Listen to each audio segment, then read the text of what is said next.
오늘은 시에나의 성녀 카타리나 동정학자 기념일입니다. 성녀는 18살 때 성 도미니코의 제3회에 입회하는데 입회하기 전에 영적 성장을 위한 영적 유혹을 하느님이 허락하셨습니다. 마음에서 끊임없이 정결치 못한 생각과 상상이 일어나서 시달립니다. 여기에 카타리나 성녀는 어떻게 대항했느냐면 잠을 줄이고 밥을 줄이고 고행으로 싸우다가 거의 녹초가 되었습니다. 그때 예수님께서 나타나셔서 말씀하십니다.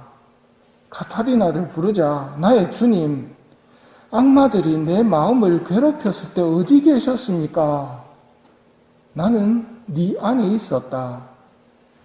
내 마음 안에 혐오스럽고 더러운 생각으로 가득 차 있었는데 어떻게 거기 계실 수 있었습니까? 그런 유혹이 왔을 때 너에게 기쁨을 주었느냐 아니면 고통을 주었느냐? 큰 고통과 갈등을 주었습니다. 이때 예수님이 말씀하십니다. 네 안에 있는 내가 아니라면 누가 너를 고통스럽게 만들 수 있었겠느냐? 만일 내가 없었다면 너는 즐거움을 느꼈을 것이다. 나는 유혹당하는 것을 허락했지만 너의 구원을 위해 숨어서 아무 흔들림 없도록 너를 보호하고 있었다. 지금부터는 자주 나를 너에게 드러내 보이겠다. 이 대화로 성녀는 큰 위로를 받습니다. 성인들의 삶이 우리에게 큰 도움이 되는 것은 우리가 겪을 고통을 먼저 겪었기 때문에 그 교훈을 우리에게 전해줄 수 있었다는 겁니다. 유혹이 왔을 때 여러분은 어떤 생각이 드십니까? 성가스럽고 고통스럽습니까? 그렇다면 참 다행스러운 일입니다. 싫다는 느낌이 든다는 것은 내 안에 예수님이 막아주고 계시다는 겁니다. 성체로 오신 예수님께서는 내 안에서 악을 이기도록 싸우고 계신 겁니다.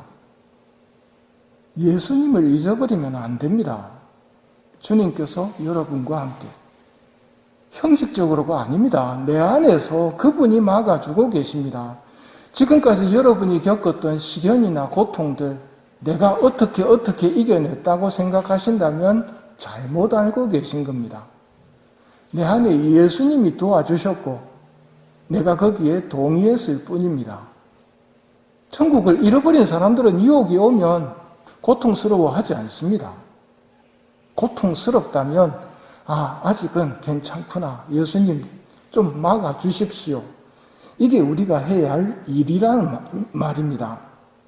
카타리나 성녀는 교회학자입니다. 교회학자라는 말은 하느님을 잘 아신다는 말입니다.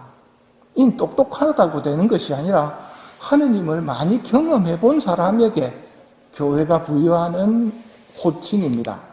그래서 성인들의 삶과 가르침을 통해서 예수님을 배워야 하고 하느님을 알아야 하고 성경을 읽으면서 하느님을 알아가야 합니다. 하느님을 안다고 말하는 사람은 많을 수 있지만 진짜 아는 사람은 드뭅니다. 성체성사의 가르침이 끝나자 투덜거리며 이 말씀은 듣기가 너무 거북하다, 불편한 반응을 보이는 사람들이 나타납니다. 이런 사람들이 많았겠습니까? 성경은 말합니다. 제자들 가운데서 많은 사람이 되돌아가고 더 이상 예수님과 함께 다니지 않았다. 생명의 빵을 주겠다. 근데 그건 내 살이다. 그러자 너무 불편하다. 그러면서 떠나버립니다. 이렇게 많은 사람들이 떠날 때 예수님이 어떻게 하시는지, 하느님이 어떻게 하시는지 잘 보아야 됩니다. 남아있는 12제자에게 물으십니다. 너희는 어떻게 하겠느냐? 너희도 떠나고 싶으냐? 결단을 요구하고 계신 겁니다. 그동안은 정 때문에 떠나고 싶어도 못 떠나고 주저주저하고 있어서는 안 되고 떠날 것 같으면 떠나라는 말입니다. 남아있을 것 같으면 제대로 남아있어야 한다는 말입니다.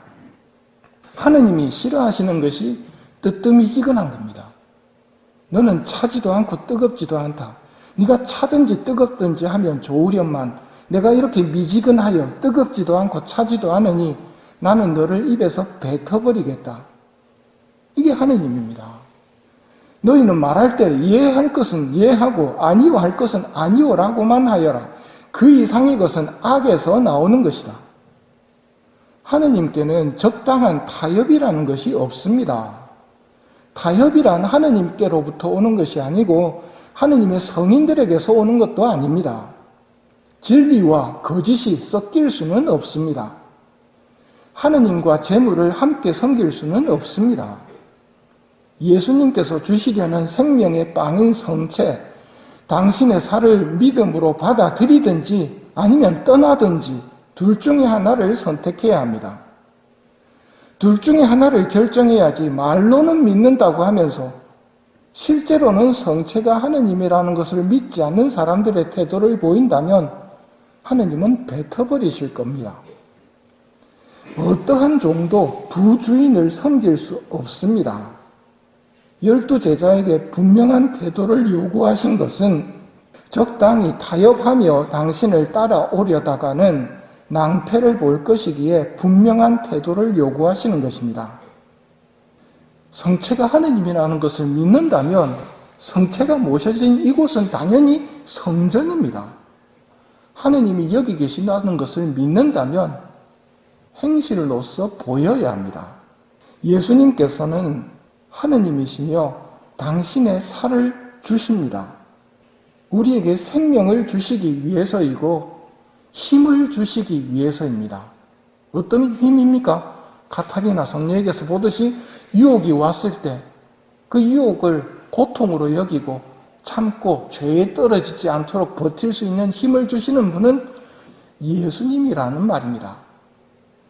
유혹에 저항하는 힘을 주시는 예수님, 성체를 통해 우리에게 힘을 주시는 예수님께 감사하는 마음으로 이 미사를 봉헌합시다.